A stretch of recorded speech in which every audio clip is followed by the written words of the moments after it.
You searched how to buy shares of Metlife Inc. Metlife is a global insurance and financial services company listed on NASDAQ under the ticker MET. This video is for educational purposes only and does not constitute financial advice. To buy shares, you need a brokerage account, and I will use eToro as an example to show the process.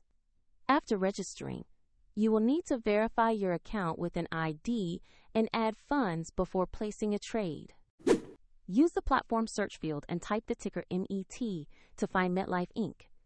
Then select the listing that matches the company name to locate the correct stock. On the asset page, you will see basic company information and a price chart for MET. Confirm the company name and ticker on the page to ensure you have the right stock. Click Invest or Buy. Choose the amount you want to invest. Then, carefully review and confirm your order.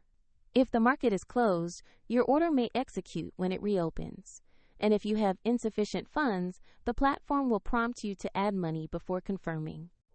Your position will appear in your portfolio once the trade is executed and settled. A link to eToro is in the description if you want to explore the platform further.